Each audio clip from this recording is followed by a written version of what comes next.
요한계시록 3장 7절 말씀을 보십시다. 요한계시록 3장 7절 말씀입니다.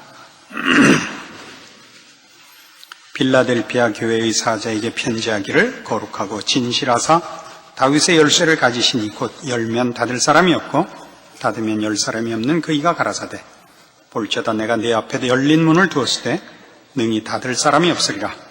내가 네 행위를 아노니 네가 적은 능력을 가지고도 내 말을 지키며 내 이름을 배반치 아니하였도다.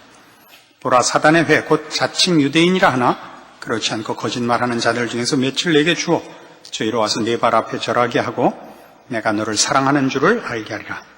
내가 나의 인내의 말씀을 지켰은즉 내가 또한 너를 지켜 시험의 때를 면하게 하리니 이는 장차 온 세상에 임하여 땅에 거하는 자들을 시험할 때라. 내가 속히 말이니 내가 가진 것을 굳게 잡아 아무나 내 면류관을 빼앗지 못하게 하라. 이기는 자는 내 하나님 성전의 기둥이 되게 하리니 그가 결코 다시 나아가지 아니하리라.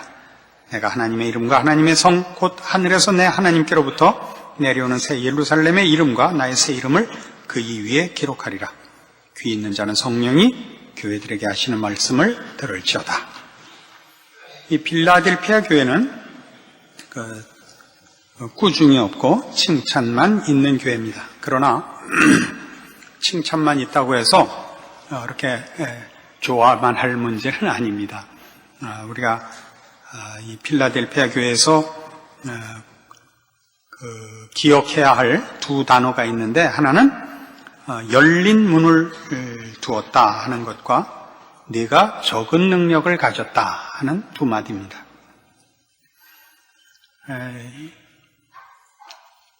지금 이 7교회에 보낸 편지들의 공통되는 상황은 다 초대교회의 교회들이 가졌던 정치적, 사회적 배경이 공통되는 것들입니다. 정치적으로나 사회적으로 예수를 믿는 것이 핍박을 받고 적대적인 환경 속에 있습니다. 그래서 빌라델피아 교회는 비록 핍박에 관한 말이나 환난에 관한 언급이 없다 할지라도 저들이 이미 그 어려움 속에 있는 것은 이미 전제되어 있는 당시의 상황입니다. 그런데 거기 열린 문이 있는 것입니다. 그러니까 물론 이 열린 문이라는 건 복음의 문이요 구원의 문입니다.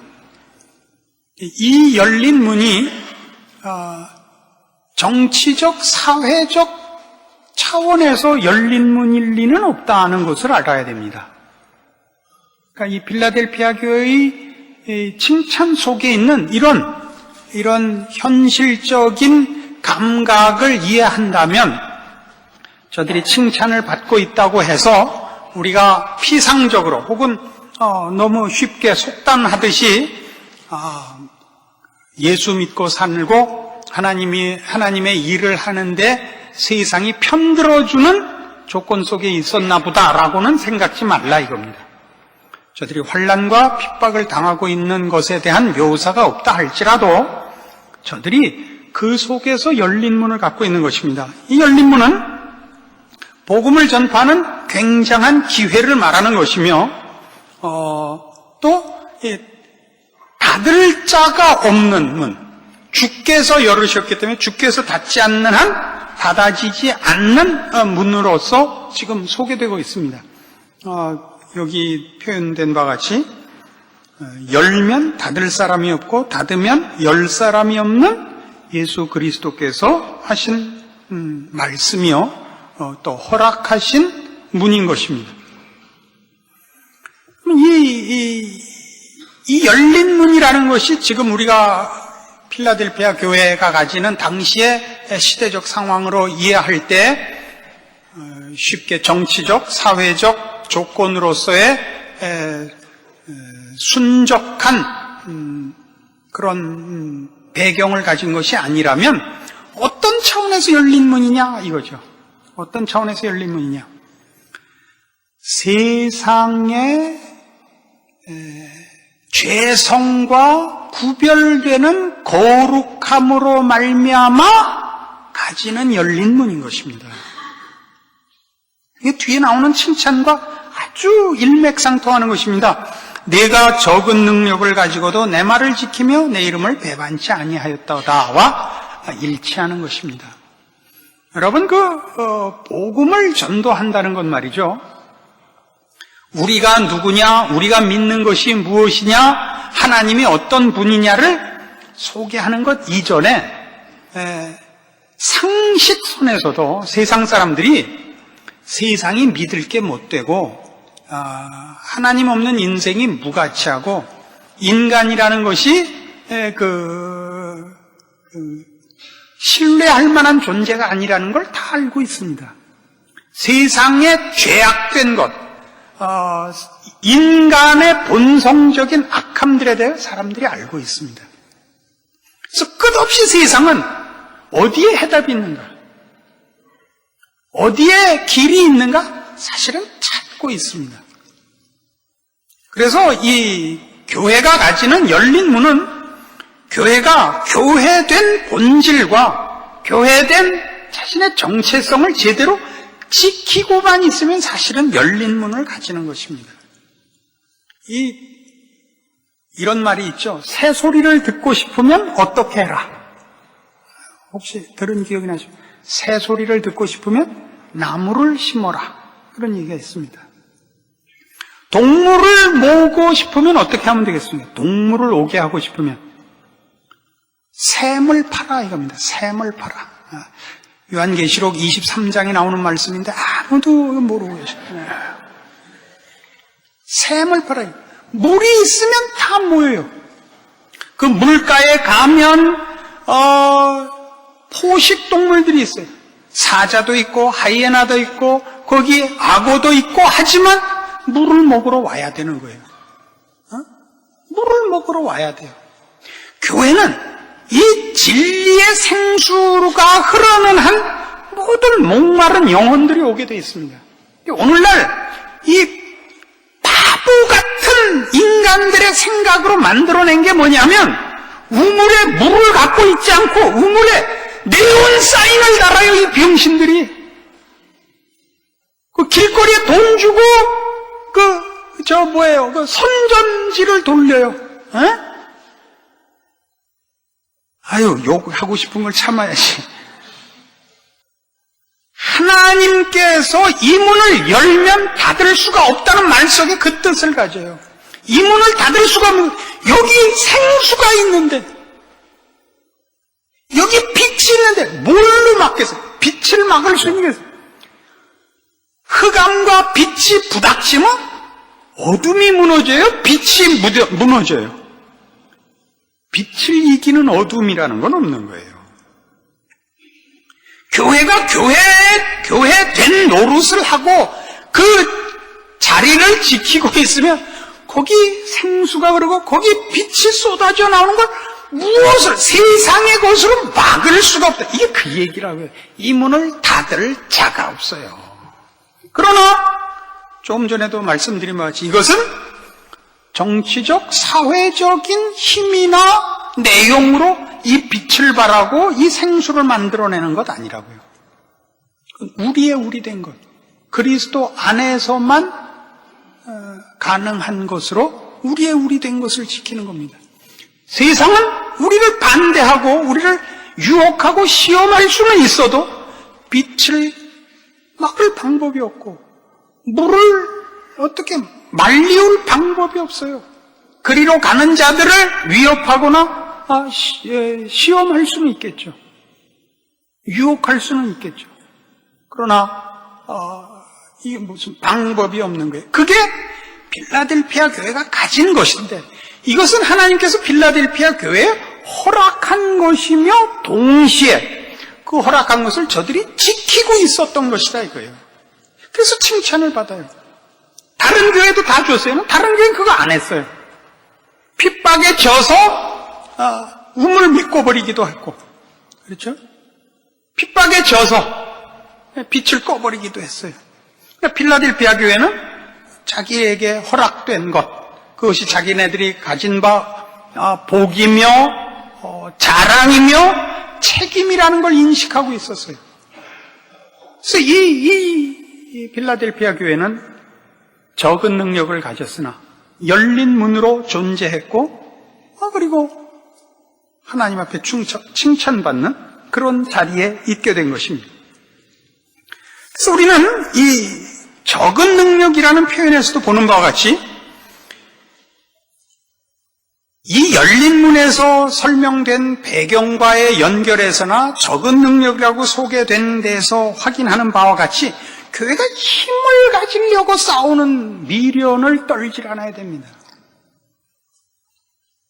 교회는 교회된 것, 신앙의 본질을 지키고 있어야 됩니다.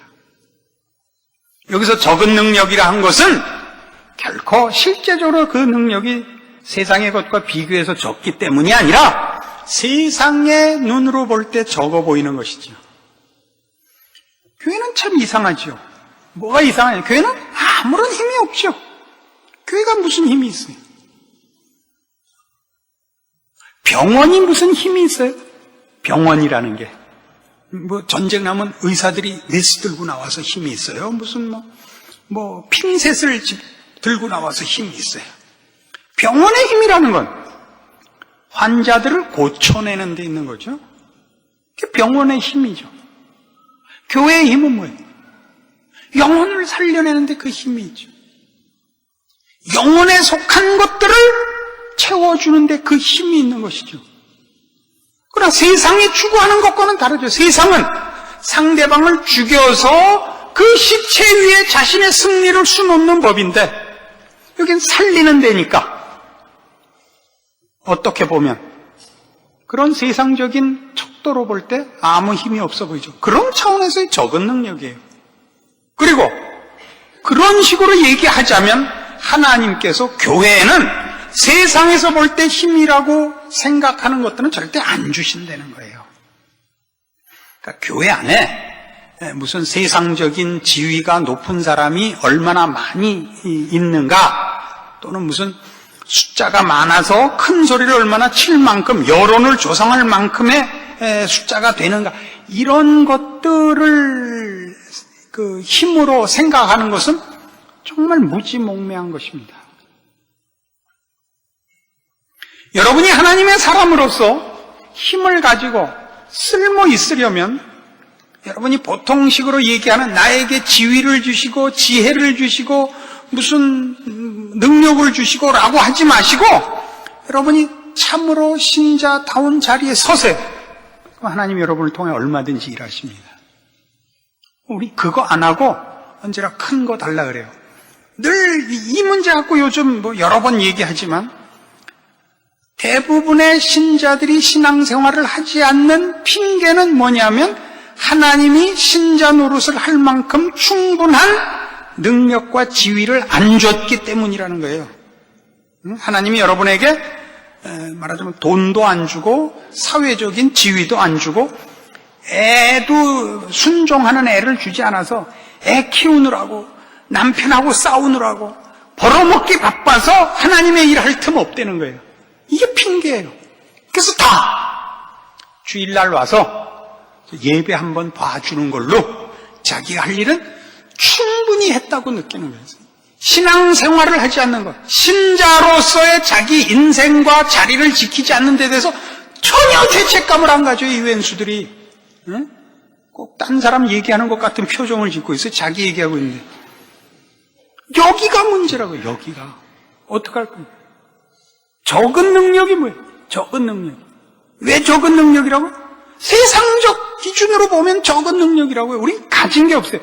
그러나 우리가 큰 힘을 가진 거예요. 왜요? 우리만이 열고 닫는 거예요. 천국 문을. 그렇잖아요? 우리가 매면 하늘에서도 매이고 우리가 풀면 하늘에서도 풀리는 거예요. 우리를 통해서만 하나님은 역사하시는 거예요. 고린도전서 1장에 가보세요. 고린도전서 1장 18절부터 봅시다. 십자가의 도가 멸망하는 자들에게는 미련한 것이요 구원을 얻는 우리에게는 하나님의 능력이라. 기록된 바 내가 지혜 있는 자들의 지혜를 멸하고 총명한 자들의 총명을 폐하리라 하였으니 지혜 있는 자가 어디 있느냐, 선비가 어디 있느냐, 이 세대의 변사가 어디 있느냐. 하나님께서 이 세상의 지혜를 미련케 하신 것이 아니니 하나님의 지혜에 있어서는 이 세상이 자기 지혜로 하나님을 알지 못하는 거로 하나님께서 전도에 미련한 것으로 믿는 자들을 구원하시기를 기뻐하셨도다. 전도에 미련한 것으로라 합니다. 전도가 미련한 거래요. 전도가 왜 미련한 거냐? 전도가 왜 미련한 거냐? 우리는 다 전도를 받아서 예수를 믿기 때문에 전도가 미련한 거다 그거예요. 전도를 받아서 구원을 얻는다는 게 뭐냐? 구원이 우리 안에서 생성되지 않고 밖에서부터 소개되어 오는 거란 말이죠. 구원에 관한 것을 어느 인간도 스스로 만들지 못하고 외부로부터 듣는단 말이에요. 외부로부터. 구원이 밖에서부터 온단 말이에요. 전도로 구원한다는 말이 뭐냐?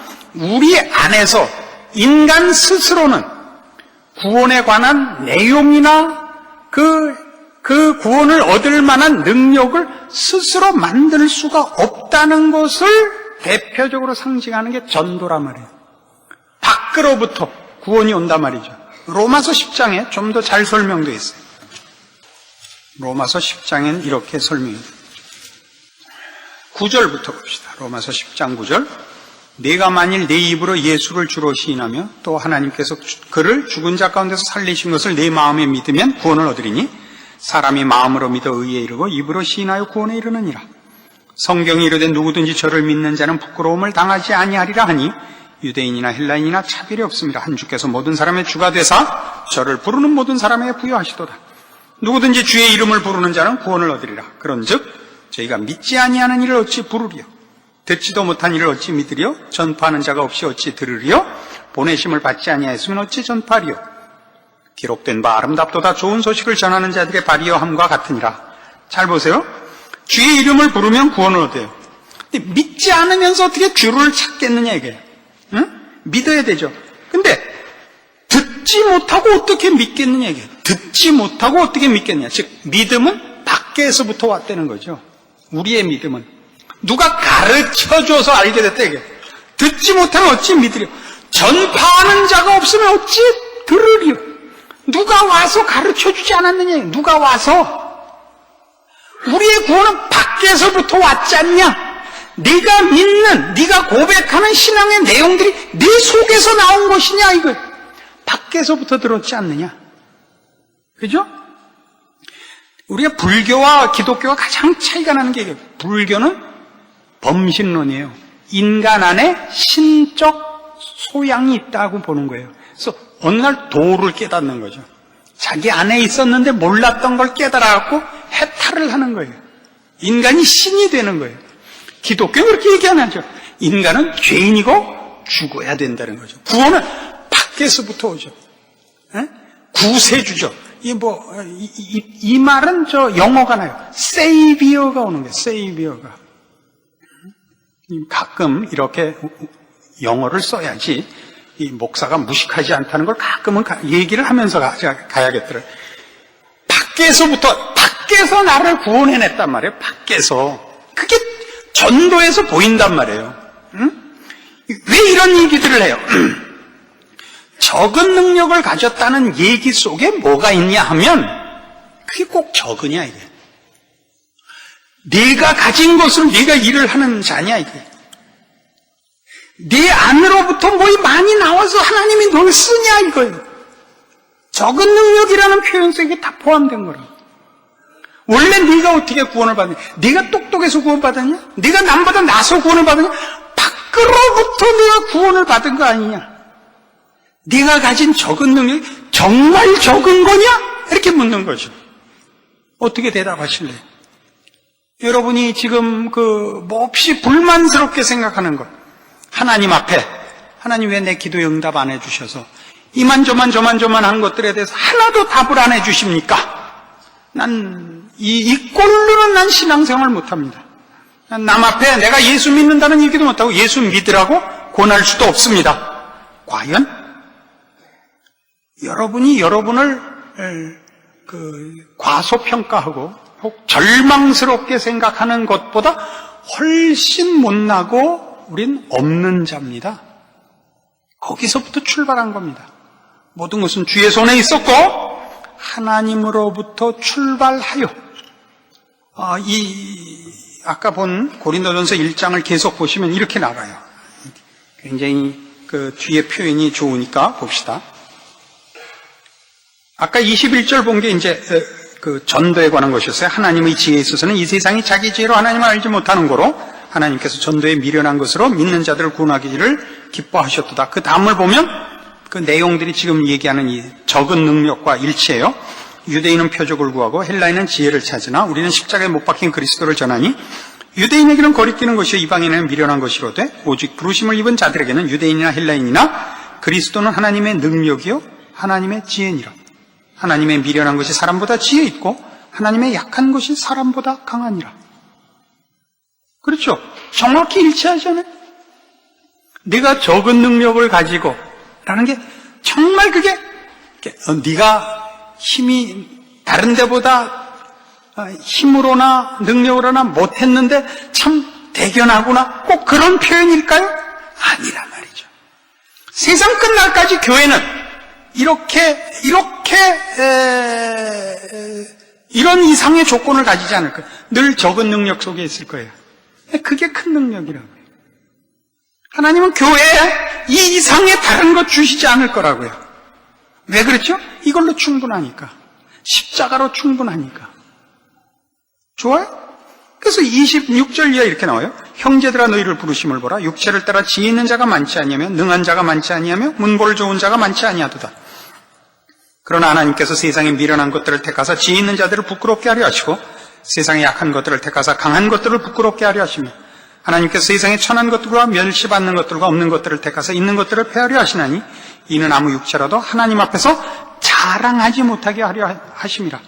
하나님은 뭐 셈이 많다는 뜻이 아닙니다. 사람으로 하여금 자랑하지 못하게 한다는 건 뭐냐면 인간이 가진 것으로 인간이 만들어내는 것으로 내용과 목표를 삼고 있지 않다는 겁니다. 왜요? 비교가 안 되는 거니까. 인간이 만들어내는 수준, 인간이 만들어내는 가치와 비교할 수 없는 것을 목표하고 계시고 만들어내실 것입니다. 영혼에 속하는 것. 그래서 우리를 자랑하지 못하게 한다는 건 우리가 가진 것으로 내용을 삼거나 우리가 가진 힘 위에다가 뭘 쌓지 않으신다는 표현입니다. 그래서 너희는 하나님께로부터 나서 그리스도 예수 안에 있고 예수는 하나님께로서 나와서 우리에게 지혜와 의로움과 거룩함과 구속함이 되셨으니 기록된 바 자랑하는 자는 주 안에서 자랑하라 함과 같게 하려 함이니라. 여기다 뭐든지 붙이세요. 예수는 하나님께로서 나와서 우리에게 지혜와 의로움과 거룩함과 구속함과 능력과 권세와 만병통치약과 뭐든지 다 붙이셔도 돼요. 여러분의 소원을 채워주는 것으로 예수님이 다다라는 의미가 아니라 우리의 필요는 예수 안에 다 있습니다. 그리고 그건 영적인 것입니다. 세상의 눈으로 보면 늘 그 모든 것, 이 모든 것이 예수 그리스도를 소유하고 있으나 우리는 늘 적은 능력을 갖고 있는 자로 세상에 비춰진단 말입니다. 이걸 이해하지 못하면 교회도 힘을 추구하게 되고 신앙인 개인들도 자꾸 힘을 추구하게 됩니다. 그리고 형통하거나 승리하는 것이 세상의 그 가치나 또는 세상의 평가에 자꾸 기대는 것과 타협을 하게 됩니다. 이게 참 무서운 것입니다. 이제 이 다음 교회로 가면 라오디게아 교회 가면 그렇게 돼버린 상황이 이제 소개되는데 이건 놓치지 않아야 됩니다.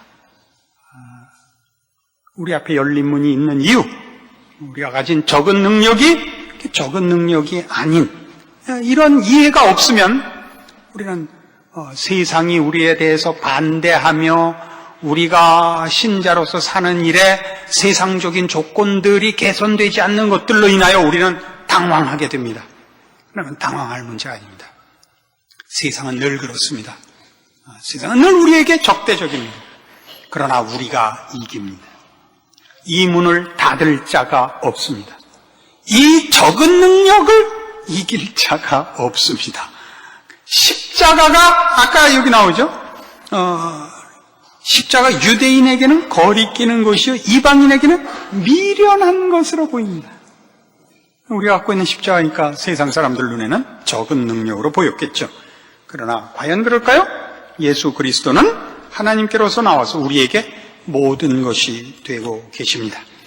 그래서 이 필라델피아 교회는 바로 이런 자기의 된 책임을 지키고 있어서 충성된 교회요, 칭찬받는 교회가 됐습니다. 여기 하나 뒤에 오해받고 있는 구절을 소개하고 풀고 끝을 냅시다. 10절에 요한계시록 3장 10절에 네가 나의 인내 말씀을 지켰은즉 내가 또한 너를 지켜 시험의 때를 면하게 하리라. 그래서 세대주의자들, 특별히 전천년설을 주장하는 세대주의자들은 여기를 마지막 대환란 전에 일어나는 교회의 휴거의 근거 구절로 이 구절을 해석하곤 합니다. 그러나 여기서 말하는 시험의 때를 면하게 한다는 뒤에 보시면 이는 장차 온 세상에 임하여 땅에 거하는 자들을 시험할 때라 이렇게 되어 있습니다. 이 표현은 이제 우리 뒤에 계시록 이어나가 보면 일곱 나팔, 일곱 대접으로 소개되는 하나님께서 이 세상에 진노의 심판을 시행하시는 그때에도 교회는 지상에 있습니다. 여기서 말하는 이 시험의 때를 면하게 한다는 것은 무엇을 상기시키는 표현이냐면 애굽에 노예됐던 이스라엘 백성들을 구하기 위하여 하나님께서 10가지 재앙을 내리신 것을 기억하시면 정확히 이해가 갑니다. 그 10가지 재앙은 애굽에 내린 것입니다. 그리고 그 재앙을 이스라엘 백성들은 면합니다. 그러나 재앙은 면하지만 애굽 사람들이 이스라엘 백성들에게 더더욱 적대적으로 구는 것입니다. 이스라엘 백성이 나오고 그 애굽에 재앙이 내려서 애굽이 망해버리는 것이 아니라 거기 놓고 내 백성을 놔라 라고 애굽에다 10가지 재앙을 내립니다. 그때 이스라엘은 그 재앙을 면하는 것과 같습니다. 하나님께서 마지막에 내리시는 재앙들은 회개하라고 내리는 환란, 시험의 때라고 되어 있지 않습니까? 온 인류를 향하여 하나님께서 최후의 심판 전에 하시는 경고요, 회개를 촉구하는 은혜의 채찍이지 망하라고 하는 것은 아닙니다. 그래서 나중에 우리가 계시록을 추적해 보면 성도들은 더더욱 하나님 쪽으로 붙고 아닌 자들은 더더욱 반대편으로 붙는 양극화 현상이 벌어지는 것을 보게 됩니다. 그래서 이런 환난을 면하는 일이 마치 무슨 가장 큰 종말의 관심사인 것 같이 생각하는 것은 잘못된 견해입니다. 또 12절에 나오는 이기는 자는 내 하나님 성전에 기둥이 되게 하리라 라고 표현한 것은 기둥은 안정성과 영구성을 상징하는 것으로 여기서 기둥을 특별히 동원한 것은 지금 이 두 가지 뜻 때문에 그렇습니다만 이 빌라델피아 교회가 지진을 경험한 도시이기 때문에 특별히 이 표현을 써서 저들의 하나님 백성된 운명과 보상과 궁극적으로 받을 보상의 영원한 것을 확인시켜주는 표현으로서 성전의 기둥이 되게 한다, 이런 표현을 쓰고 있다는 사실을 기억해야 할 것입니다. 다음 주가 되면 마지막 7번째 교회를 하고 교회 보낸 편지가 끝나고 이제 그 다음으로 넘어가겠습니다만 하나 확인해야 될 것은 이 7교회에 보낸 편지는 각 교회마다 하나씩 보낸 게 아니고 이 7교회에 보낸 편지 모두를 각 교회가 읽게 되어 있었고, 그리고 그 뒤에 있는 얘기도 각 교회가 읽게 되어 있는 것입니다. 7교회에 7 자기네 교회 편지 하나씩 보낸 것을 여기 합쳐서 놓은 것이 아닙니다. 에베소 교회, 서머나 교회, 버가모 교회, 사대 교회, 필라델피아 교회 각각 보낸 것이 아니라 그 전체를 7교회만이 아니라 그 4장부터 이어진 22장까지의 종말에 관한 것까지 다 합쳐서 각 교회에 보낸 것입니다. 7교회. 말하자면 전 세계 오고 오는 모든 세대의 교회에 보낸 것입니다. 그래서 뒤에 부분을 이해하는 데 있어서 가장 중요한 건 이 앞에 교회들에게 하신 말씀 속에 사실은 뼈대가 있다는 것을 알아야 됩니다. 그리고 오늘 확인한 바와 같은 적은 능력이 의미하는 바를 분명하게 붙잡는 것이야말로 모든 마지막에 있을 어떤 환난이나 핍박이나 종말에 닥쳐올 어떤 어려움에도 우리가 우리 된 것을 지키는 일에 가장 중요한 하나의 근거가 되는 것들입니다. 이런 것들을 놓치면 계시록은 마지막이 어떻게 되는가 하는 무슨 호기심과 재미삼아 풀어보는 예언서같이 되고 말 것입니다. 그렇게 보는 것을 경계하셔야 됩니다. 여러분은 종말이 어떻게 되든지 우리가 믿는 신앙의 내용과 우리에게 약속을 허락하신 우리 하나님 되시는 신실함과 전능함을 근거로 하여 신자된 인생과 자리를 지키리라 하는 것을 분명히 하는 말씀들로 어느 장, 어느 구절이나 여러분에게 그렇게 이해되어야 할 것입니다. 기도하십시다. 하나님 아버지 은혜를 감사합니다. 하나님께서 우리에게 그 아들을 주셨고 그 아들 안에서 우리에게 영원한 모든 것을 주셨습니다. 우리 주 예수님은 우리에게 모든 것이 되십니다. 우리의 필요한 것과 우리의 소원과 그리고 우리가 상상하지 못하는 하나님의 모든 충만하신 모든 것에 예가 되시며 약속이 되시며 보증이 되시며 보호자가 되심을 믿습니다.